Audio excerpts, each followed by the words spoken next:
Most people think they have a bad memory, but the truth is you just have a bad method.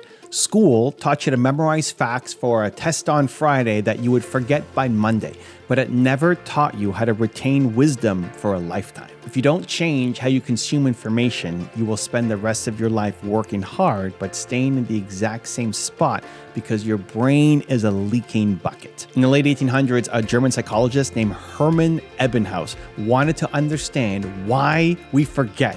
He didn't just read books about it, he used himself as the experiment. He created a list of 2,300 nonsense syllables, just random combinations of letters that had no meaning. He spent years memorizing them and then testing himself to see how long he could keep them in his head. He discovered something that is now famous in psychology. It's called the forgetting curve. He found that within just 1 hour of learning something new, you forget more than half of it. Within 24 hours, you forget about 70%. And after a month, if you haven't reviewed it, you will likely remember less than 20%.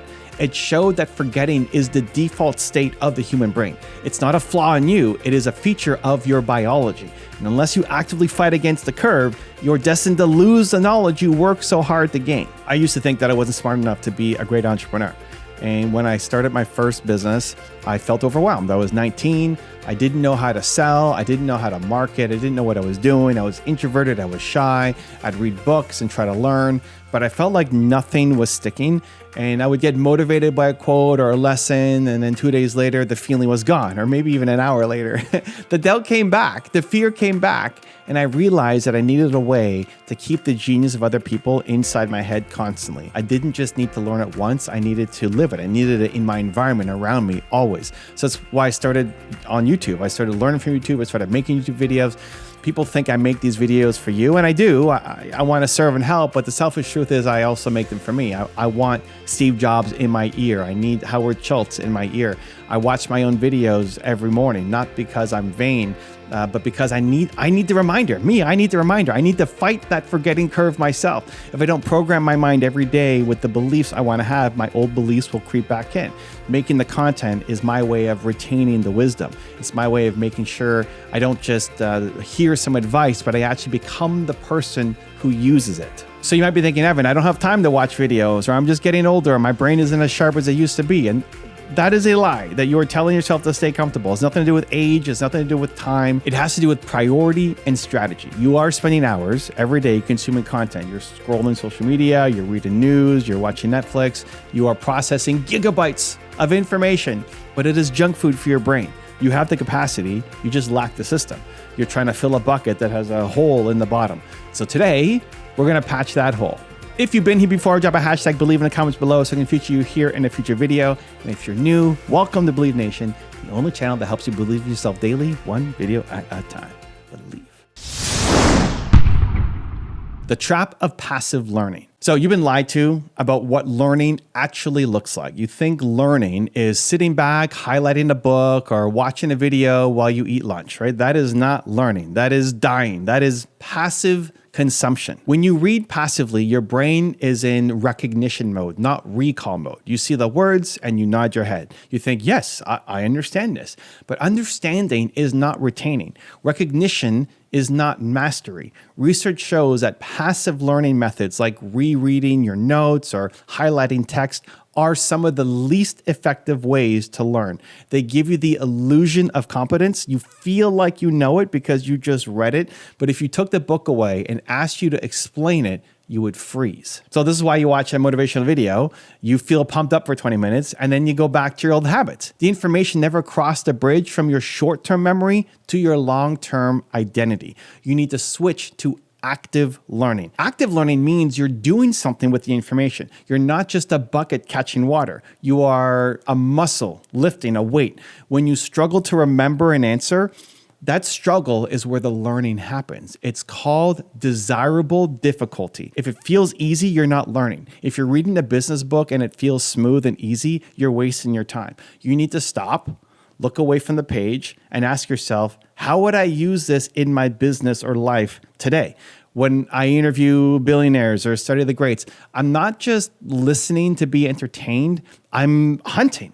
I'm looking for the one thing that shifts my perspective. And then I immediately turn it into something else. I turn it into a clip. I turn it into a message. I turn it into a lesson that I can use for my team. I go from idea to action and start implementing. By creating something, I'm forcing my brain to process the information deeply. I'm moving it from something I heard to something I used. If you want to retain more, stop consuming so much. Consume half as much and spend the other half creating. Write a summary. Teach it to your spouse. Record a voice note to yourself. Do not let a single piece of valuable information into your brain without giving it a job to do. The spaced repetition protocol. So you can't cheat biology. Your brain is wired to forget. It is a survival mechanism. If you remembered every single leaf on every single tree you passed on your drive to work, you would go insane. Your brain clears out the clutter to protect you. The problem is your brain thinks the business strategy you just learned is clutter. You have to convince your brain that this information is vital for your survival. The only way to do that is through spaced repetition. This is the exact opposite of cramming. Cramming is what you did in college. You stayed up all night, you shoved information in your head, you passed the test, and you forgot everything 2 days later, right? That is useless for an entrepreneur. You need this knowledge for the next 10 years, not the next 10 minutes. Spaced repetition means you review the information at increasing intervals. So the first review might happen immediately. As soon as you finish the book or you watch the video, you take 5 minutes and you write down your top 3 takeaways. Don't wait. If you wait an hour, you've already lost half of the value. The second review needs to happen within 24 hours. So read your notes the next morning. This sends a signal to your brain, hey, we looked at this yesterday. We're looking at it again today. This must be important. Do not delete it. The third review happens after 3 days, then 1 week, then 1 month. It sounds like a lot of work, but it actually saves you time. It takes 5 minutes to review your notes. It takes 10 hours to reread the book because you forgot everything. So I use this in my own life by having a set routine. Every morning I go on my belief walk, and again, I fill my head with the voices of the people that I look up to, that I respect, that I want to adopt some of their mindsets. And they give me the same messages in different words over and over and over again. And each time they do, I learn. There's a concept called the 2-3-5-7 method that some students use. You review on day 1, day 2, day 3, day 5, day 7. By the time you hit day 7, that information is locked in. You have to treat your brain like a garden. You can't just water the seeds once and expect a tree, right? You have to water it consistently. Spaced repetition is the water. Environment is stronger than willpower. You can have the best memory techniques in the world, but if your environment is toxic, you will fail. Your environment is constantly feeding you information. If you hang around people who are negative, who complain, who have small goals, your brain is retaining that information. You are learning to be average. You are learning to be scared. Now, I believe that human beings learn through osmosis. We absorb the energy and the beliefs of the people that are around us. This is why I'm so obsessed with what I call virtual mentors. I may not be able to have lunch with Elon Musk, but I can surround myself with him digitally. I can fill my environment with his voice. I can watch videos every day from people that I look up to. When I wake up, I don't look at the news. The news is designed to make you scared. It's designed to make you feel helpless. If you start your day with fear, you will retain fear. Instead, I control my input. I put on a video of someone that's done something that I want to do, but even on a bigger scale. I let their mindset wash over me. I'm designing an environment where belief becomes the default. There's research on deep work environments. Your physical space matters. If your desk is cluttered, your mind becomes cluttered. If you have notifications popping up on your phone every 2 minutes, you're destroying your ability to encode memory. Every time you get distracted, it takes about 20 minutes to get back into the state of deep focus. If you check your phone 3 times an hour, you are never in deep focus. You are skimming the surface of your life. You need to build a fortress around your attention.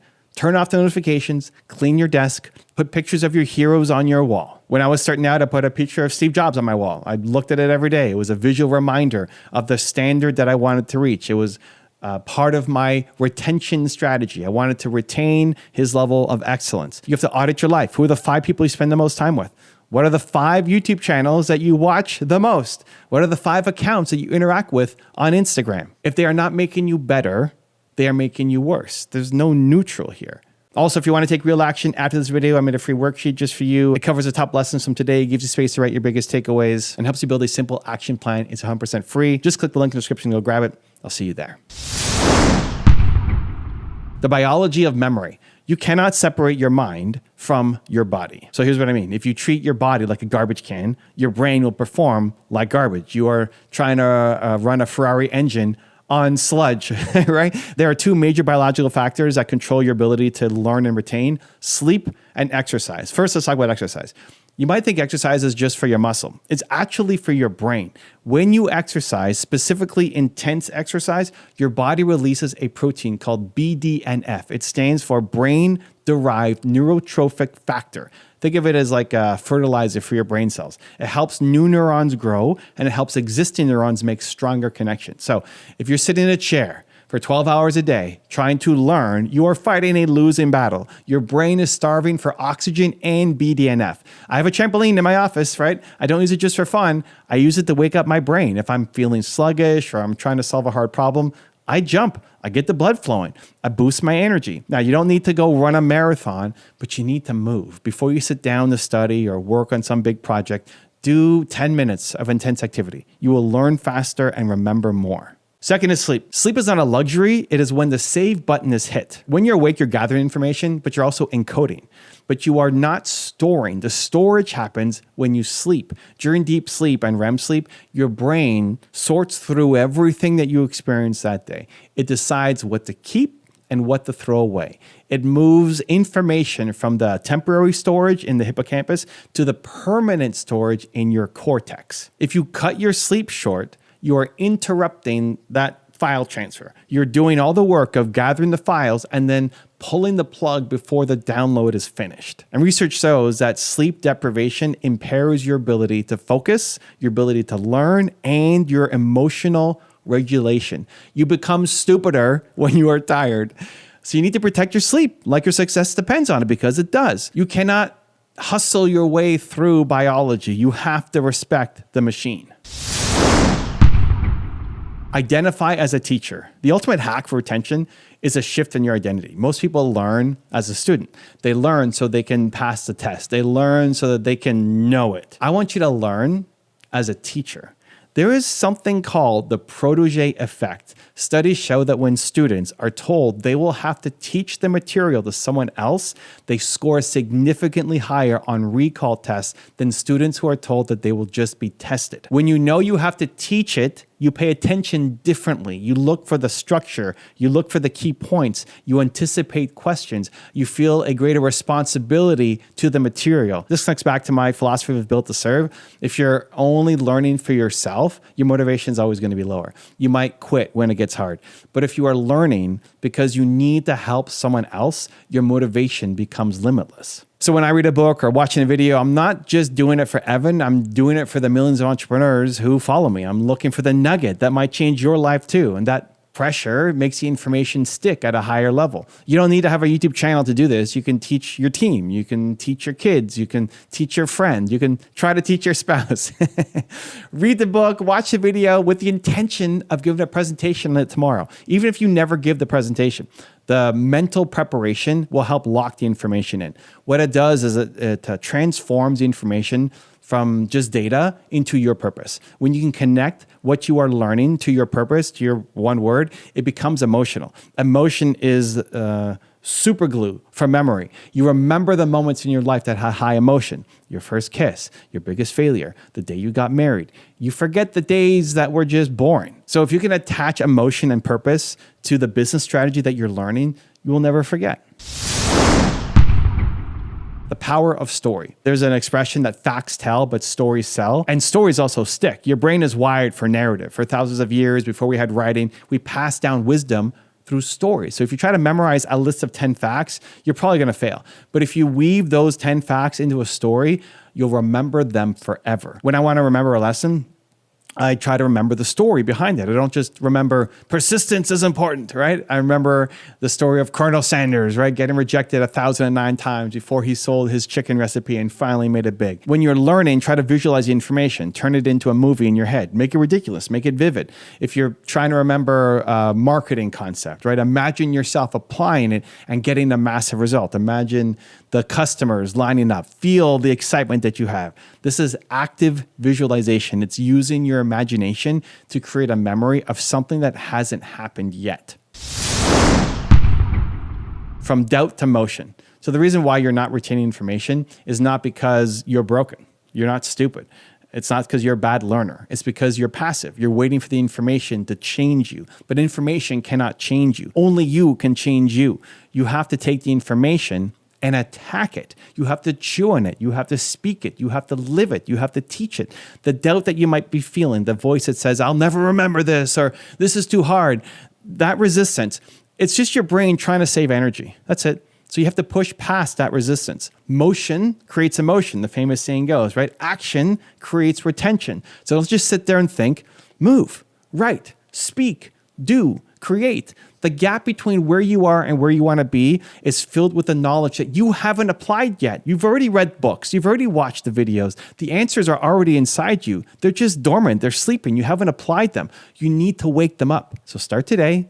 Pick one thing you learned from this video. Just one. Do not try to memorize this entire video. Maybe it's the spaced repetition, right? Maybe it's the environment design. Maybe it's having a teaching mindset, right? Just pick one thing and use it right now, immediately. Teach it to someone else today. Post about it today. When you take action, you signal to the universe and to your own subconscious that you are serious. You are no longer a passive observer of your life. You are now the director. You have a mission. You have a purpose. You are built to serve, but you cannot serve if you are empty. You have to fill yourself with the wisdom and you have to hold on to it. So your capacity to learn is the ceiling of your potential. If you can learn faster, retain more, you can grow faster, right? You can solve bigger problems. You can help more people. So don't let the wisdom just slip away. Fight for it. Protect it. Use it. Believe in your brain. Believe in your capacity to grow. Believe that you are smart enough, strong enough, and capable enough to learn anything that you need to learn to achieve your dreams. It's about showing up every day and doing the work. Review your notes, create your environment, move your body, teach what you know. This is how you build a mind that can change the world. This is how you stop forgetting and start becoming. You have the tools. Now you just have to go build the house. And congratulations, you're one video closer to who you're meant to be. Believe. Now let's learn why 99% of people do not beat procrastination. You know you're procrastinating and you know that it's hurting you. Maybe you tell yourself, I'll do it later, or you scroll through your phone or binge another episode. Hours turn into days and that project, that goal, that dream, it's still sitting there waiting. Meanwhile, opportunities slip away and guilt sets in. Procrastination isn't just a minor habit, it's a dream killer. In fact, research shows that the average person wastes about 218 minutes every single day procrastinating. That's roughly 55 days a year gone, just like that. No wonder 94% of people say procrastination drags down their happiness. The stress, anxiety, and regret that follow make you feel worse, not better. Now, you might even start calling yourself lazy or unmotivated, but here's the truth. You are not a procrastinator, you just have a habit of procrastinating. And like any habit, you can break it. Have you ever considered what procrastination really is? It's not just poor time management or laziness, it's a way of coping. Psychologists say that procrastination is an emotion management problem, not a time management problem. So when a task feels overwhelming, boring, or stressful, you delay to avoid negative emotions like fear of failure or anxiety. Putting it off gives a temporary relief, but you've only traded one problem for another. As Dr. Tim Ferriss explains, procrastination is an emotion regulation problem, not a time management problem. Realizing this is huge. It means there's nothing wrong with you as a person. It means you can learn to manage those emotions and break the cycle. Imagine if you could stop procrastinating forever. How would that change your life? No more last-minute panics, no more beating yourself up. You would finally finish that course, start that business, get in shape, write that book, whatever you have been putting off. It's possible. And today I'm going to walk you through how. We're going to hit this problem from every angle, from your mindset and habits to practical tools, time management techniques, and accountability. By the end of this, you'll have a complete toolkit to destroy procrastination before it destroys your dream. I'm going to bring you proven strategies backed by science used by experts and entrepreneurs who beat procrastination daily. You're going to hear insights from people like Mel Robbins, James Clear, and others who have mastered productivity, and I'll challenge you with actionable steps at each stage. So if you're finally ready to take control of your time and your life, let's dive in. Remember, you're here because you refuse to let procrastination win, and I'm here to help you push through that resistance. Let's break the chains step by step. The first battle against procrastination is one in your mindset. How you think about your tasks and yourself makes all the difference. The biggest mistake you might be making is labeling yourself, "I'm such a procrastinator." Stop. As Mel Robbins says, you are not a procrastinator, you have a habit of procrastination. It's a crucial distinction. Procrastination is a behavior you can change, not a permanent trait. When you pin it on your identity, you give away your power to change. It's just who I am. But when you see it as a habit, you realize habits can be broken. This is your new mindset. Procrastination is a behavior, not your identity. Next, understand why you procrastinate and forgive yourself for it. We often procrastinate to avoid something uncomfortable. Maybe the task is hard, maybe you're afraid of failing, or maybe you feel overwhelmed. It's important to show yourself some compassion here.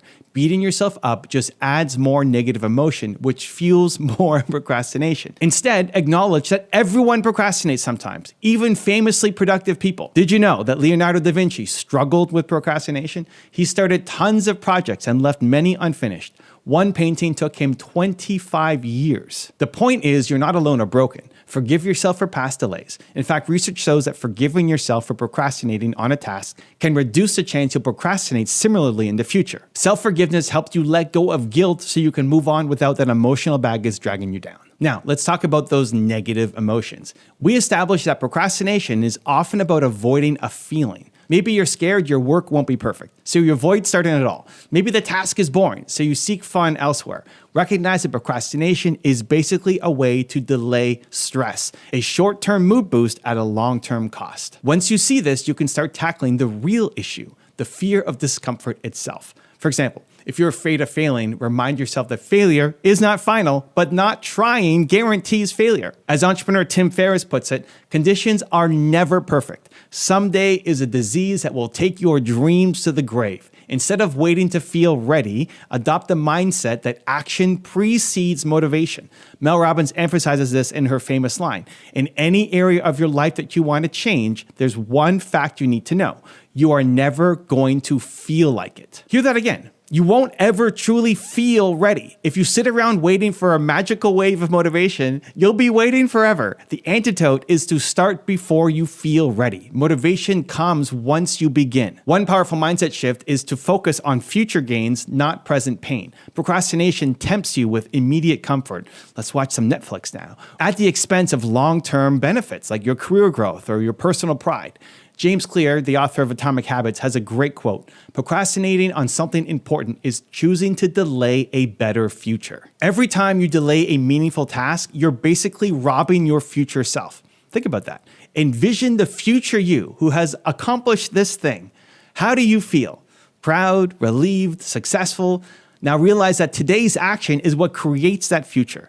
When you catch yourself thinking, "I'll do it later," imagine your future self looking back, wishing you hadn't waited.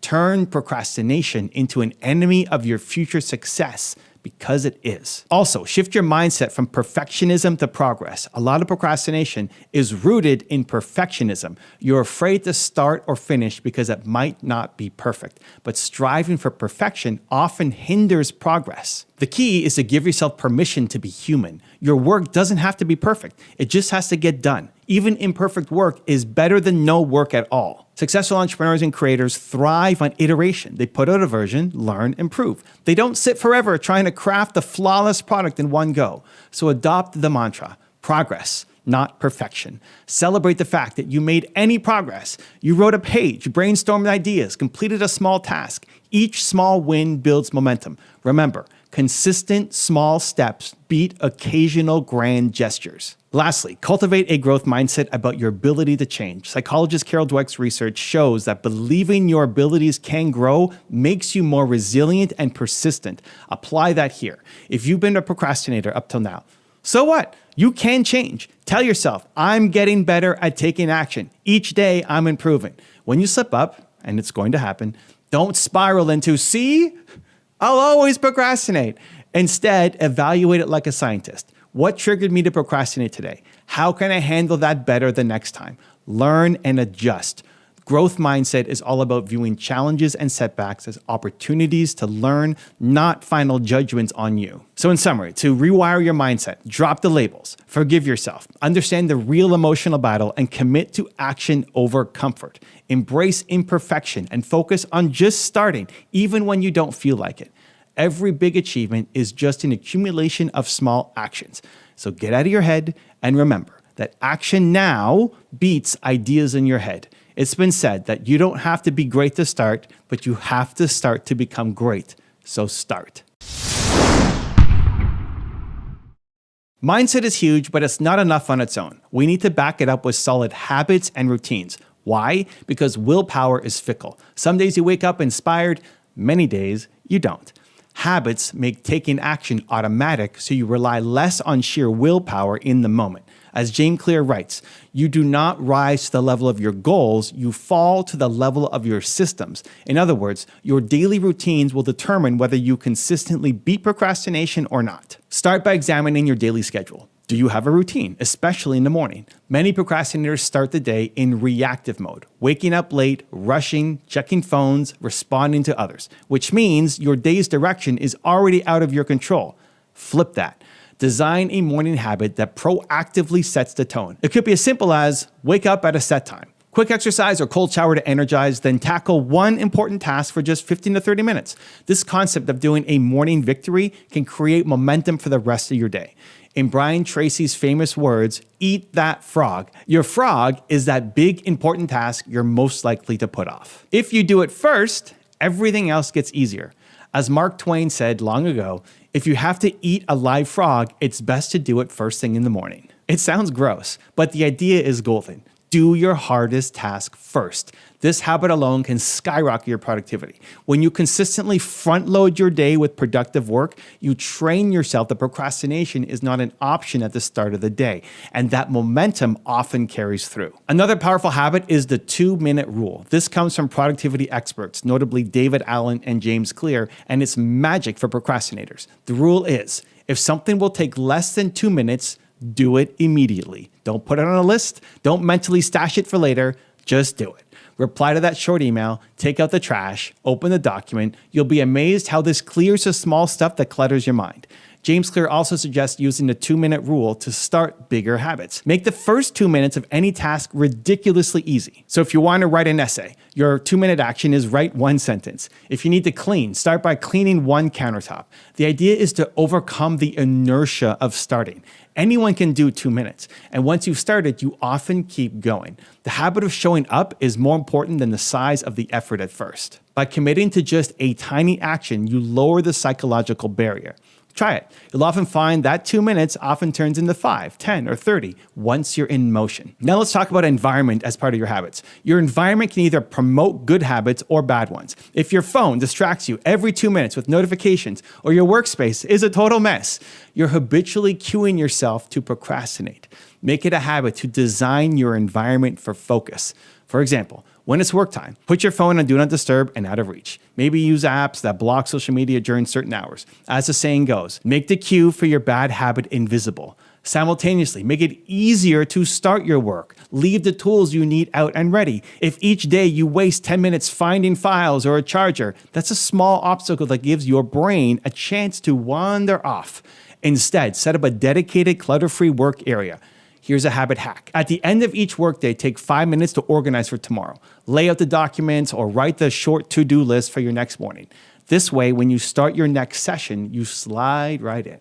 Now, create habits that make work enjoyable or at least bearable. One technique is called temptation bundling, a concept from behavioral science. This means pairing something you enjoy with something you tend to procrastinate on. For example, only listen to your favorite podcast when you're doing house chores, or have a special coffee only when working on your business plan. Research by Professor Katie Milkman found that bundling a want activity with a should activity increases your follow-through. In practice, maybe you only watch that Netflix show while you're on the treadmill, or you only go to your favorite cafe when you have reading to do.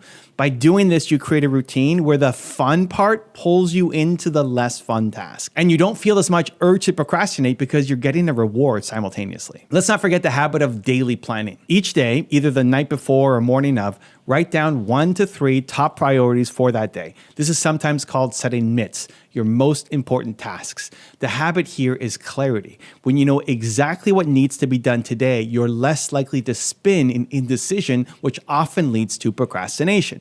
So for example, instead of a vague work on a project, a MIT would be finish slides 1 to 3 of the presentation or draft the introduction paragraph. Clarity kills procrastination. And when you've checked off those 1 to 3 big things, you feel accomplished. That satisfying feeling reinforces the habit of focused work. Consider adopting a don't break the chain habit popularized by comedian Jerry Seinfeld. Here's how it works. You get a calendar and mark an X on each day you make progress on your chosen task or habit. Do something every day, even if small, and keep that chain of X's going. Soon you have a streak, and your only job is to not break the chain. It sounds simple, even silly, but it's incredibly motivating. Humans love seeing continuous progress. Whether it's writing 50 words a day or coding for 20 minutes, commit to consistency. Seinfeld's method originally was about writing jokes daily. Every day he wrote, he'd mark a big red X. He said, don't break the chain. This visual habit tracker taps into our psychology. Once you have a streak, you won't want to break it. It builds discipline in a game-like way. So to summarize our habit strategies, to beat procrastination, embed good behaviors into your routine so they become your default. For example, the morning frog. Tackle a top task first thing every day, before anything else distracts you. The 2-minute rule. Always start tasks in a tiny way that takes less than 2 minutes. Next is your environment design. Remove distractions, turn off notifications, etc., and set up cues for work, like opening your dock before lunch, etc. Next is temptation bundling. Pair tasks with something enjoyable. Example, good music only when working. Next are your daily MITs. Write 1 to 3 must-do tasks every day and focus on them first. Next is don't break the chain. Use a calendar or app to mark your daily progress and aim to keep the streak going. These habits repeated consistently will make procrastination a rarity. You'll find that taking action becomes your new habit and delaying it feels weird. It takes time. You're rewiring behaviors, but every day you practice these, you strengthen the take action muscle and weaken the put it off muscle. Now that we have mindset and habits covered, let's add some tools and techniques to your new arsenal. Think of these as hacks or supports that make beating procrastination easier. You don't have to do this on sheer internal strength. There are plenty of external tools to help keep you focused and accountable. One of the most famous productivity tools is the Pomodoro technique. If you haven't tried it, it's worth a shot, especially if long work periods intimidate you. The Pomodoro technique breaks your work into manageable chunks. Specifically, you work for 25 minutes. That's 1 Pomodoro. Then take a short 5-minute break. After 4 cycles, you take a longer break, 15 to 30 minutes. This method is great for procrastinators because anyone can commit to 25 minutes. It's not a huge, daunting stretch of time. It also turns work into sort of a game. How many Pomodoros can I finish today? Importantly, during those 25 minutes, you focus on just one task. No multitasking, no checking messages. Then you must take the break as a reward. This not only improves focus and prevents burnout, it also trains you to work within set times. It feels easier to start because you know a break is coming and you know you only have to sustain focus for a short period. As one guide puts it, it's easier to commit to 25 minutes of work at a time than a whole afternoon of nonstop work. Pomodoro is simple. You grab a timer, and there are many Pomodoro apps and websites, set 25 minutes and go. When it rings, you mark an X. You just completed 1 session and reward yourself with a 5-minute stretch, coffee, or a bit of music. Just not something that derails you entirely. Then you do the next Pomodoro. This tool can transform daunting, procrastination-prone days into a series of focus sprints. Another set of tools are website and app blockers. Let's face it, the internet is a procrastination paradise. Social media, news feeds, YouTube, they are designed to steal your attention. There are apps like Freedom or Cold Turkey, Stay Focused, and so on that allow you to block distracting websites or apps during the work times. If you can't trust yourself not to check Instagram or TikTok, let a tool help. For example, you can configure Freedom to block all social media and video sites from 9 a.m. to noon on weekdays. This way, even if your procrastinating brain tries to wander, it hits a wall. Out of sight, out of mind. Consider also using focus apps like Forest, which grows a virtual tree the longer you don't touch your phone. If you exit the app to procrastinate, your tree dies. It's a quirky but effective way to motivate yourself to stay off your phone. These tools essentially create an environment where the path of least resistance is to work, not to procrastinate. For task management, use to-do lists or project management tools that work for you. Sometimes procrastination happens because we feel disorganized or forget what to do. So tools like Trello and Asana can help break big projects into smaller tasks and track them. Even a simple notebook or a notes app with checkboxes can do wonders. The key is to externalize your tasks, which means you don't rely on your brain to remember everything. David Allen, who's the author of Getting Things Done, says your brain is for having ideas, not holding them. If you regularly brain dump your tasks into a system, you won't procrastinate out of overwhelm because you can clearly see what needs to be done and you can tackle one thing at a time. Calendar blocking is another technique and tool combo. Use your calendar to schedule time blocks for your important tasks. Instead of just a to-do list that you'll get to sometime, actually decide when you'll do it by scheduling it. For example, block 10 to 11 a.m. for writing that report on your calendar. Treat it like an appointment or meeting with yourself. This creates a structure. At 10 a.m., a notification pops up, and you know, this is what I'm supposed to be doing now. It reduces decision fatigue. You don't have to decide when to do a task. It's pre-decided, and it creates a bit of healthy pressure to start on time. Many top performers swear by time blocking. Even if they don't always perfectly stick to it, it gives them a guide for the day. You also might want to use timers and countdowns as psychological tools. For example, if you're really dragging on starting something, set a timer for 5 minutes and tell yourself, I'll do as much as I can in 5 minutes. This is a mini version of the Pomodoro idea. The ticking timer can create urgency, and knowing it's just 5 minutes gets you over the hump to start. Often you'll find you want to keep going after it rings, and if not, take a short break and then do another 5 to 10 minutes. There's a reason game show contestants get nervous with a ticking clock. It makes you focus. Use it to your advantage. Accountability tools can also be game changers. We'll talk more about accountability with people in the next section, but even a tool like a habit tracker app, think Habit Bowl or Streaks, or a journal can hold you accountable to yourself. At the end of the day, check off whether you avoided procrastination and accomplished what you planned. Seeing a visual record like a checklist or streak count of your progress can motivate you to keep it up. If you like analog, a simple habit tracker chart on paper or whiteboard works too. Lastly, remember that tools are there to support systems, not act as magic pills. You might need to experiment to find what works best for you. One person might love the Pomodoro app on their phone, another might prefer a simple kitchen timer. One might stick to paper lists, another thrives in Notion or Google Calendar. Use whatever fits your style, but be consistent in using it. A tool unused is useless. If you decide, I will block Facebook and Reddit during work hours, actually use the blocker consistently until not checking those becomes second nature. If you schedule your day on a calendar, respect those blocks as if they were meetings with a CEO. The more you honor your own system, the more effective those tools become in combating procrastination. So let's quickly recap the tools and techniques. First is the Pomodoro timer. So you work in 25-minute focus bursts and 5-minute breaks. This will help you build focus and make starting easier. Next, we're looking at website and app blockers. We're going to temporarily block distracting sites and apps during work intervals to prevent temptation. Next, we're looking at focus apps like Forest. We're going to gamify staying off distractions by growing a tree by not using our phone. Next, we're going to look at to-do lists. You're going to write down your tasks and break them into subtasks so you always know the next small action. Next, you're going to look at calendar blocking. Schedule tasks on your calendar so you have a specific time to get them done. Next, we're going to look at timers and alarms. You use countdowns for short bursts or alarms to remind you to start the next task. And finally, habit trackers. Track daily progress to visually reinforce consistency so we don't break the chain. Armed with these tools, you'll create a fortress against procrastination. When your mind tries to wander, something will be there to catch it. A timer will ring, a site will be blocked, a checklist will stare at you. Over time, you'll need the tools less as your own discipline and focus grow stronger, but they are incredibly helpful, especially in the beginning. Use them. One reason people procrastinate is because of poor time management, or rather, priority management. When you don't have a plan for your time, it's easy for minutes and hours to slip away on trivial things.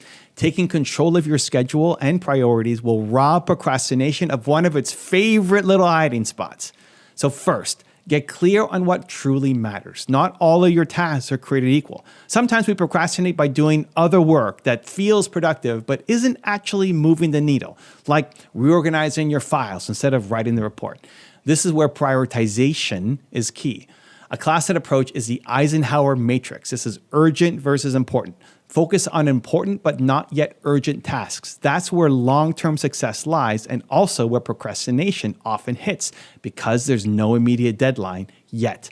Make sure your day includes time for these important tasks before they become last-minute emergencies. Here's a great quote from Stephen Covey. The key is not to prioritize what's on your schedule, but to schedule your priorities. In practice, that means if your goal is to, say, write a book, then writing needs to be blocked out on your schedule like an appointment, not squeezed in randomly, which ties back to calendar blocking. Next, break big projects into smaller tasks. We touched on this, but it's worth repeating from a time management perspective. One big reason we procrastinate is overwhelm. Oh man, this project will take 20 hours. I don't have 20 hours right now. The trick is to chunk it down. Can you spend 1 hour on research today? Outline one section tomorrow? As a Wired article advises, divide the project into smaller, feasible steps to reduce the perceived challenge. When you schedule these smaller steps across days or weeks, what seemed impossible now seems doable. You wouldn't sit and eat a whole pizza in one bite, you eat it slice by slice. Treat your projects the same. Slice them up. Write down those slices, your tasks, and you'll feel much less urge to put it off. Next, leverage deadlines, even artificial ones. There's a law called Parkinson's Law that states that the work expands to the time available for its completion. If you have a task with no clear deadline, set one. And if you have a deadline, consider setting an earlier personal deadline. For example, if something is due by Friday, tell yourself it's due Wednesday and schedule accordingly. Shorter timelines can actually make you more efficient by forcing focus. Be careful. The goal is not to rush poorly, but to give yourself a sense of urgency. Many of us say, I work better under pressure. It's not that the work is truly better, it's that the pressure forces you to focus intensely because now it's urgent. You can simulate that pressure by creating milestones. For example, I will finish this draft number 1 by 10 a.m., and then maybe reward yourself. Draft number 2 by noon, etc. Keep those promises to yourself. If needed, share them with someone. Example, I'll email you the draft by 5 p.m. Wednesday to add accountability to your deadline. Here's another time management tip. Schedule breaks and downtime. It sounds counterintuitive, but if you don't deliberately schedule rest, you might procrastinate as a form of sneaky rest. We often procrastinate because we're mentally tired or drained, so we seek a break on social media. By planning breaks, you ensure you get rest in a controlled way without derailing the day. For example, use the Pomodoro breaks, or schedule 3:30 to 4 o'clock as walk break daily. Guilt-free break time actually prevents burnout and keeps your focus sharper when you work. It's much better to say, I'll work for 90 minutes, then take a 15-minute break, than try to slog endlessly and end up procrastinating half the time anyway. When you know a break is coming, it's easier to fend off distractions during work time. Next, eliminate time wasters ruthlessly during your work blocks. This means when it's time to work, work. Don't multitask personal stuff. For example, avoid reading non-urgent emails or checking news in the middle of your focus time. Batch those for later. Each quick diversion has a cost. Studies show that even a short distraction can significantly increase the total time to complete a task because of the mental switching cost. So if you're doing a 30-minute focus session, commit fully. Tell colleagues or family if needed that you're not to be disturbed for that half hour, unless the house is actually on fire. Close unnecessary tabs. One thing that helps is to clear your desktop or workspace of everything except the task at hand. If you're writing a proposal, close everything except your proposal doc. Out of sight, out of mind. Next, utilize time buffers for tasks. People often procrastinate when they underestimate how long something will take and then panic. So here's a trick. Assume things will take at least 1.5 times longer than your first estimate. This is known as the planning fallacy. So if you think something is 2 hours of work, budget 3. That way you won't be caught off guard. And if you finish early, great. Use that extra time as a bonus break or get ahead on something else, or knock out some quick small tasks. By budgeting more time, you reduce the anxiety of I don't have enough time right now to do it, so I'll postpone. Instead, you make enough time by scheduling generously. Finally, practice saying no and reducing commitments where possible. This might sound outside of procrastination, but it's not. If you have too much on your plate, you're going to default to procrastinating on some of it because it's impossible to do all of it. Sometimes the best time management is doing less. Focus on the projects that truly matter and see if you can delegate or delay the rest. It's the 80-20 rule. Often 20% of the tasks create 80% of the value. Identify those and prioritize them. The less critical stuff can be minimized. Procrastination becomes a non-issue when you're genuinely engaged and focused on a few key priorities rather than overwhelmed by many. So here are the time management takeaways. 1, we're going to prioritize important tasks. We're going to schedule important but not urgent tasks before they become urgent. Make sure your main goals get on your calendar. Next, we break tasks down. Small scheduled steps beat one giant undefined project. Plan the slices over time. Next, you've self-imposed deadlines. Create urgency by setting deadlines and milestones for yourself and stick to them. Next, time block your day. Assign tasks to time slots. If it's 10 a.m. and the calendar says write your chapter, you write that chapter. Next, schedule breaks. Include short breaks to recharge so you don't end up taking unplanned ones via procrastination. Next, single task focus. During a planned work block, eliminate all other distractions. Monotask for better efficiency. Next, pad your estimates. Give yourself more time than you think needed. It reduces your last-minute crunch stress. And finally, trim the fat. If you have too much to do, prioritize and drop or delay what you can. Don't let an overfilled plate freeze you into doing nothing. By managing your time and priorities effectively, you make it easier to take action and harder to procrastinate. You'll start each day knowing exactly what to do and when, which leaves less room for indecision or avoidance. Remember, a dream without a plan is just a wish. So plan your time and work that plan. Each hour is an investment. Spend it intentionally. The final piece of the puzzle is accountability. Humans are social creatures, and we often perform better when we know someone else is watching or rooting for us. When it comes to overcoming procrastination, accountability can boost your success dramatically. In fact, a study by the American Society of Training and Development found that if you commit a goal to someone, you tell someone about it, you have a 65% chance of achieving it. But if you also schedule regular check-ins with that person, your chance of success jumps to 95%. Those are crazy odds in your favor, just by adding an accountability partner and meetings. So who can you enlist? It could be a friend, a family member, a colleague, or a mentor. The key is someone who will be honest with you and whom you don't want to disappoint. Tell them your specific goal or task and by when you'll do it. For example, you might tell a friend, I'm going to finish my first draft of my business proposal by Sunday. Can I send it to you then? Just knowing that someone expects to see results is often enough to spur you into action. We naturally want to look reliable and keep our word. When left to ourselves, it's too easy to break promises we make to ourselves. By breaking a promise to someone else, that stings a bit more. Consider forming or joining an accountability group or partner system. This can be as simple as a weekly check-in text with a friend. Each of you shares your top goals for the week every Monday and then report progress on Friday. Or join a mastermind group of peers in your field where everyone shares goals and progress. Entrepreneurs often do this to keep each other on track. There are also online communities, forums, social media groups, etc., where you can declare your goals and report back. The format matters less than the principle. Don't go it alone. Sometimes professional accountability can help, like hiring a coach or mentor. A coach's job is partly to hold you accountable for what you say you'll do. If you have the resources, a coach can be that person who checks in with you and pushes you. However, not everyone can or needs to hire someone. Free accountability via peers works as well. Even publicly announcing your goals can create accountability. For instance, share on LinkedIn or Facebook, I'm committing to launch my blog by X date.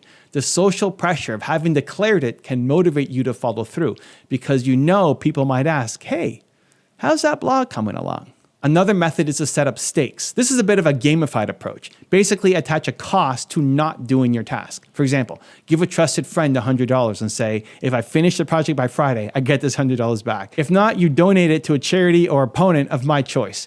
Platforms like Stick allow you to formalize this kind of commitment contract. The idea is to make procrastination painful. Suddenly, hanging out on social media instead of working isn't just harmless relaxation, it could cost you money or embarrassment. It's extreme, but for some people, very effective. Accountability can also be internal. Track your own promises. Use a journal to write, did I do what I said I'd do today? Every day. Some people give themselves a star or score for the day. The trick is to be consistent and honest with yourself. If you see a string of days where you fell short, it's a wake-up call to adjust something. If you see progress, it builds confidence. Sharing this self-tracking with someone, like showing your workout streak to a friend each week, can add external accountability to your internal system. One often overlooked aspect is accountability in pairs, trading obligations. For example, if both you and a friend have tasks you're procrastinating on, agree to swap, not swap tasks, but swap oversight. I'll check on you, you check on me. Maybe schedule a co-working session on Zoom where each of you works on your own tasks. But just being on the call together actually makes you work, because you'd feel silly watching Netflix while on a focused session with someone. This is sometimes called body doubling. Just having another person present, virtually or in person, can keep you on track. Lastly, celebrate and share your successes with your accountability partners. When you meet your deadlines or you overcome a procrastination hurdle, share that victory. Let's say you told your team you'd finish a draft by Friday, and you do. Announce it and thank them for holding you to it. Positive reinforcement matters. It also makes others more willing to continue supporting your accountability because they see it working and that you're appreciative. So here are some accountability action steps. First, find an accountability buddy. Pick someone you trust and respect. Share your goals and ask them to check in, or vice versa. Set a regular check-in time. Next, join a group. If one exists, like a study group, writing club, startup mastermind, join it, or create one among like-minded friends. Next, go public. Announce your commitment or deadline to your audience, your friends, your followers. The public pressure can drive you. Next, use commitment devices. Consider adding stakes, like a bet or a pledged donation if you don't follow through. Next, schedule accountability meetings. As the study suggests, a recurring meeting or call greatly boosts success. It could be weekly or bi-weekly, whatever makes sense. Next, track and report. Keep a log of your tasks and whether you did them. Share this with your buddy or group in each meeting. Next, encourage and challenge each other. If your partner slips, encourage them. If they keep slipping, push them kindly and remind them why they set the goal. Have them do the same for you. When you know someone will ask you, hey, did you do it? Your brain will think twice before procrastinating. It's like having a coach in your corner at all times. Over time, you internalize this accountability and build a reputation with yourself for getting things done. But until that habit is rock solid, let social accountability be your safety net. Remember, even top CEOs have boards of directors or stakeholders to answer to. That's built-in accountability. Use whatever level of accountability you need in your life to keep you honest and moving forward. We have covered a lot: mindset shifts, habit formations, tools, time management, and accountability. This is the formula to destroy your procrastination forever, but knowledge alone won't save you. Action will. So I'm ending with a challenge. Pick one tip from this video and do it today. Not tomorrow, not someday, today. Maybe it's doing a 25-minute Pomodoro on that task you've been avoiding. Maybe it's texting a friend to be your accountability partner. Maybe it's writing down your top 3 priorities for tomorrow. Just do something to break the inertia. Remember, procrastination is not a life sentence. It's a habit you now know how to break. It starts with deciding that your goals, your dreams, your responsibilities are worth more than the fleeting comfort of putting things off. It continues with believing you have the power to change it, because you do. And it succeeds with consistent practice of these principles. You won't be perfect. There will be days that you slip. That is okay. When that happens, don't beat yourself up. Recall what we discussed, forgive yourself, learn from it, and jump back on the next day. Imagine yourself a few months from now having implemented these changes. Think of the projects completed, the stress avoided, the confidence gained. Procrastination has stolen enough from you already. Your time, your peace of mind, your lost chances. No more. Starting now, you're taking control. You're going to manage your emotions. You're going to build empowering habits. You're going to use your tools, guard your time, and lean on others for support. This holistic approach means you're attacking the problem from every side. Procrastination won't stand a chance. You've got everything you need to begin. Now take that first step. Mel Robbins might count you down. 5, 4, 3, 2, 1, go. Don't wait for the perfect moment. Make this moment perfect by acting.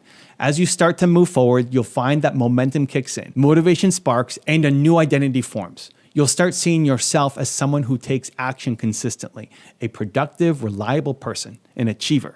That identity will only get stronger the more you reinforce it with action. So the next time procrastination whispers in your ear, you'll recognize it. It's just fear or discomfort trying to trick you. You now know better. You have the strategies to respond. Maybe you'll speak back to that voice with, "I'll feel better if I start now." Or you'll use the 5-second rule to shut it down and move. You've got this. Every major success is built on many small moments of choosing to act when it would be easier not to. Train yourself in those small moments. Win those and you win the war. I believe in you. I've seen entrepreneurs and creators go from chronic procrastinators to productivity powerhouses using these exact strategies. They didn't become robots or lose their personality. They simply learned to value their goals over their temporary comfort. They learned to love the feeling of progress more than the short-lived relief of avoidance. And that shift made all the difference. It will for you too. No more excuses. No more waiting. The best time to start was yesterday. The second best time is right now. It's time to step into the future you want. One action at a time. Your future self is watching. Make them proud by what you do today. So go ahead and after this video, do the most important thing you've been putting off. You'll thank yourself later. I promise. It's your turn to beat procrastination and unleash your potential. I'm rooting for you. Now stop watching and start doing. Believe. Now let's learn how to stop getting distracted by social media without losing clients. Social media is stealing your success. It's tricking you into feeling productive because you can get clients there, but it's actively robbing you of focus every single day. And if you keep letting social media steal your attention, you'll never become the successful entrepreneur that you were meant to be. Odysseus knew all about dangerous distractions. On his journey home, he was warned about the sirens. These were creatures whose enchanting songs lured sailors to their doom. Odysseus still wanted to hear their song, but he refused to lose everything for it. So he plugged his crew's ears with wax and had them tie him tightly to his ship's mast. As they rowed past the Sirens' Island, Odysseus begged and screamed for release. The song was that irresistible, but his men were unable to hear him and they were under strict orders to keep him tied up. His ship sailed to safety because Odysseus removed his ability to give into temptation. He felt the pull of the siren's call, the same pull that you feel right now every time your phone buzzes with a new notification while you are trying to get work done. I felt that pull in my own life too. When I was starting my business, I had to sacrifice a lot of distractions that my friends were calling fun. I remember allowing myself only one social night out per month, partially because I was broke and I just couldn't afford it, but also because I was laser focused on making my company work. And listen, it was hard. It was hard watching everyone else relax and have fun while I worked. I felt like I was missing out, but I told myself that I do difficult things and I did not want to let the FOMO or fear stop me from taking action. So saying no to almost everything that wasn't building my business became the thing that saved me. Every hour I saved from mindless parties or entertainment was an hour invested into my dream. Now, maybe you're thinking exactly one of our subscribers, Swoggles Ute, asked, how do I avoid getting distracted by social media when that's where I get my clients? And I get it. It feels like you have to be on all the time or you're going to lose business. But ask yourself, are you using social media or is it using you? And if it's truly a tool for clients, then you should be in control of it, not endlessly scrolling, not constantly checking. Just like a bartender can't be drunk on the job, an entrepreneur can't be hooked on the feed and expect to stay effective. So a flip. Being always online isn't what lands you clients. Delivering value is. In fact, many entrepreneurs realized too late that social media was a vanity trap. It felt like work, but it wasn't moving the needle. Tanya Dalton, a CEO of 14 years, discovered none of her best clients had even found her through social media. All that posting and checking was requiring maximum time, energy, and money for minimal dollars. For her, social media was a distraction from true success. So yes, your clients might be on social, but they don't need you glued to it 24/7. They need you at your best. So you're creative, you're focused, you're delivering results, and that means that you need to take back control. So how do you actually do it? How do you beat social media distraction without losing the connections that matter for your business? Let's break it down. Here are 5 strategies to free yourself from social media distractions and up your productivity. Step number 1, recognize the true cost of distraction. You must start by getting honest about how these little quick checks are actually stealing from you. It's more than you think. The average person now spends about 2 hours and 21 minutes per day on social media. That's over 2 hours of your day gone every day. For an entrepreneur, that's huge because time is your most valuable asset. And it's not just the minutes spent scrolling. Every time you get pulled away from work to take a little peek at your feed on that notification, you lose momentum. Research from the University of California, Irvine shows that after even a brief interruption, it takes about 23 minutes and 15 seconds to fully regain focus on your original task. 23 minutes! Think about that. A quick 2-minute Instagram check could cost you nearly half an hour of productive work by the time your brain gets back into gear.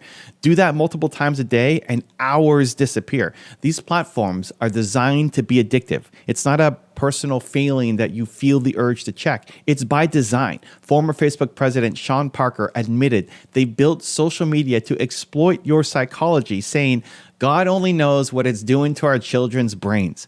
Scrolling gives you a quick dopamine hit, a little reward, and that trains you to keep coming back. But those quick hits come at the expense of your long-term goals. So I need you to internalize this. Every time you're distracted by social media, you're paying with something irreplaceable: your time, your energy, and your mental clarity. It's like compound interest in reverse, though. Small distractions snowball into big losses. Once you see the true cost, you'll feel far more urgency to actually change. Number 2, set strict boundaries and stick to them. The next step is to regain control by setting hard rules for when, how, and why you use social media. Think of it like installing guardrails on a winding road. Without them, it's too easy to go off a cliff. So schedule your social media time. Literally block it out on your calendar like an appointment. For example, instead of constantly hopping in and out of apps all day, you decide, I'll handle all of my social media work between 4 and 5 p.m. every day, and that's it. This is called time blocking, and it's a game changer for productivity.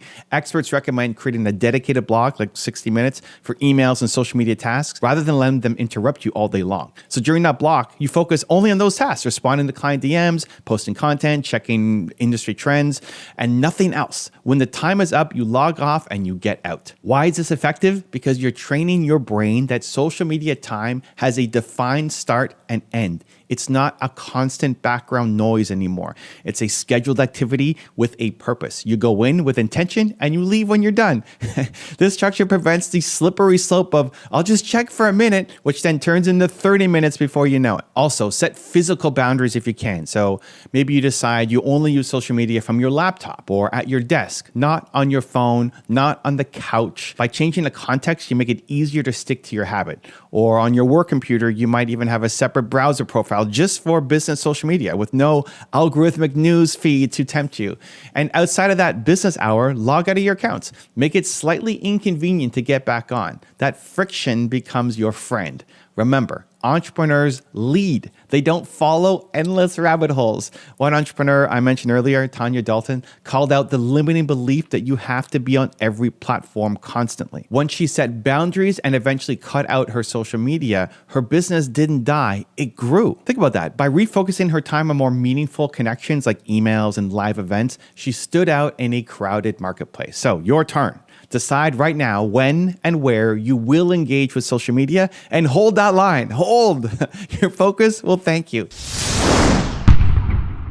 Number 3, use social media with purpose. Become a producer, not a consumer. So a big mindset shift here is to treat social media as a tool for your business, not a toy for your boredom. There's a massive difference between using social media intentionally and letting it use you. If social media is where you find clients, then approach it like a business task. That means you go on each platform with a clear objective. So example, I'm going to post an update about our new service, or I'm going to answer unanswered comments and then message 3 potential leads, right? You have a to-do list for your social session. If it's not on the to-do list, you don't do it.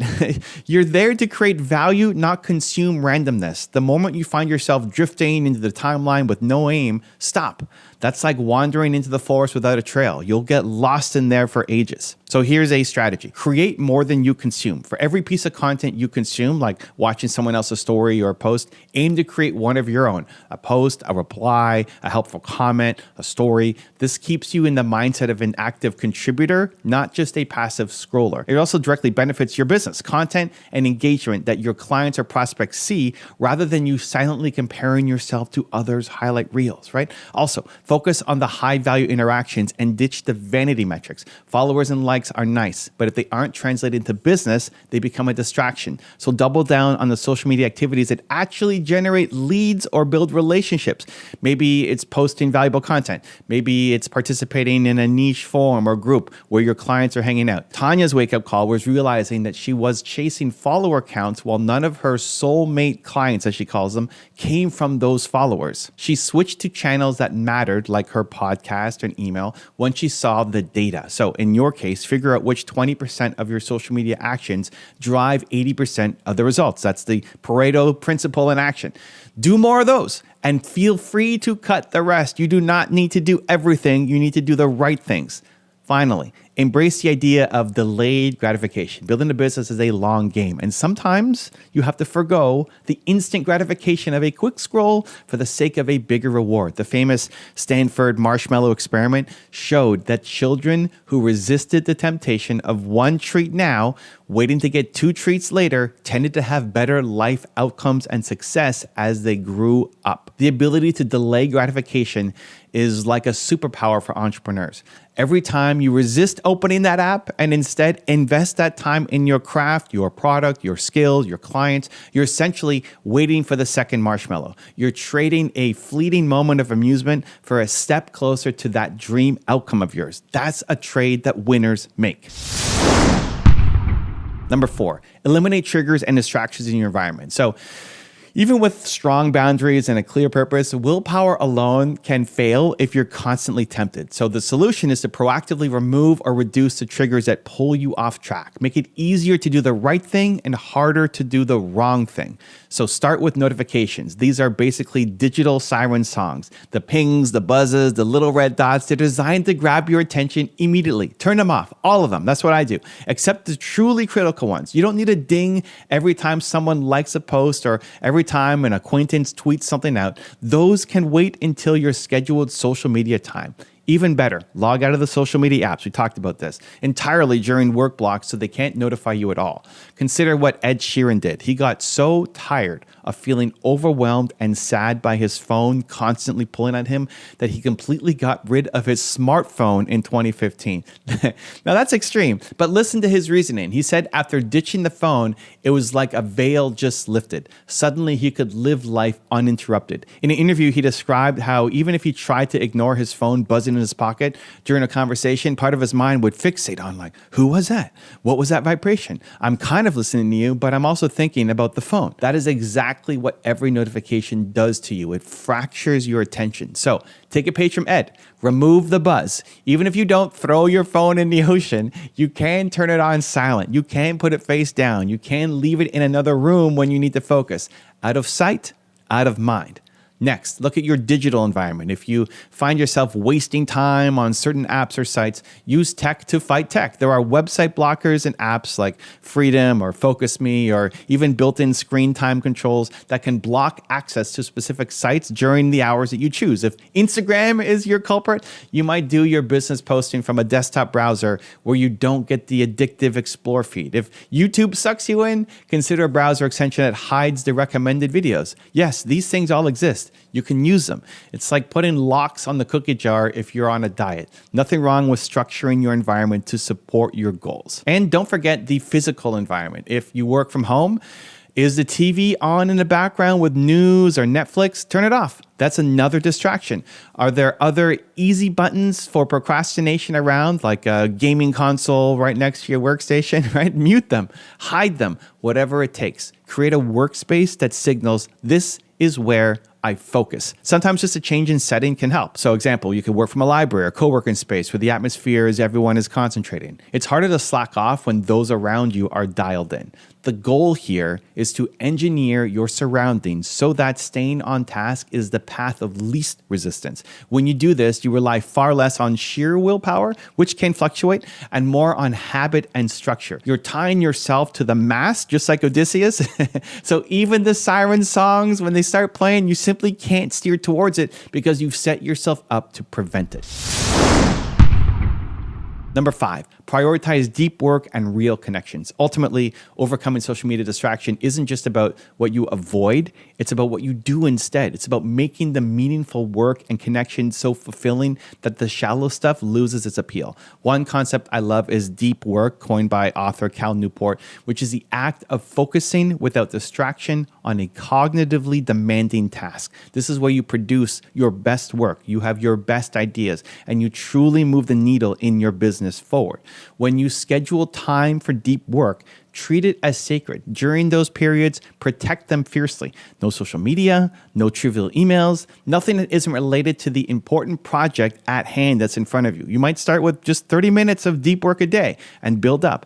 But when you're in it, be in it. You'll find that not only do you get more done, you also get a sort of satisfaction that mindless scrolling can never compete with. The human brain actually enjoys focus. It's where we find states of flow and accomplishment. After a good session of creating or problem solving, checking social media will feel more like a cheap dessert. You know, maybe it's like tasty and sweet for a second, but not nearly as nourishing as a meal of deep work that you just had. And over time, you'll crave the focus more than the distraction. Also, lean into real-world connections and experiences. One reason we reflexively check social media, it's due to loneliness and boredom. We seek connection or a break. You can fulfill those needs in a far healthier way. Instead of chatting in a comment thread, call up a friend or a fellow entrepreneur, have a real conversation, right? Instead of watching a random video at a break, step outside and take a short walk, get some fresh air, let your mind wander a little bit. It's okay to be a little bit bored. These things rejuvenate you far more. Ed Sheeran mentioned that the best part of quitting the smartphone was the moments he has now, the uninterrupted with the people that he loves. That's the goal. Those real moments give life the richness. And guess what? When you're happier and more fulfilled offline, you're less likely to seek escape online. Finally, work on adopting the identity of a focused, disciplined entrepreneur. This is crucial. Tell yourself, I'm the kind of person who values my vision over short-term urges. I am a leader, not a follower. I run my business. I don't let distractions run me. When social media tempts you, this identity will kick in. No, that's not who I am. I don't scroll mindlessly when I have a mission to fulfill. This isn't just willpower, it's self-image, and we are all wired to act consistently with who we believe we are. So if you dropped the hashtag believe in the comments before, you know this community, Believe Nation, it's all about building belief. So start believing that you are indistractable, that you are focused, that you can handle the discomfort of not checking your phone for a few hours because you've got something more important cooking up right now. And here's the beauty. Each day that you follow these steps, each day that you stick to your schedule, that you get your deep work done, that you avoid all the nonsense, you reinforce that identity. You prove to yourself that you are in control. The distractions lose its power over you because you decide what matters. You decide. You'll start seeing results. Maybe in those extra hours of productive work, you design a better product, or you reach out to more clients, or you simply end your day feeling proud of yourself instead of feeling drained. And those results pour into the motivation to continue. So it becomes a virtuous cycle for you. Every time that you overcome a distraction, you strengthen your focus muscle. The fact that you're here right now watching this and you're working on yourself shows that you mean business. You're not just avoiding social media, you're becoming a person who values their purpose over pleasure. So keep applying these strategies and you'll do more, you'll feel better, and you'll lead better. To learn the 7 habits to make this year your best year ever, check the video right there next to me. I think you'll love it. Continue to believe, and I'll see you there. Success this year for you comes down to one thing: your habits. Most entrepreneurs say they want the best year, but then do the same things as last year. If you change nothing, nothing changes. In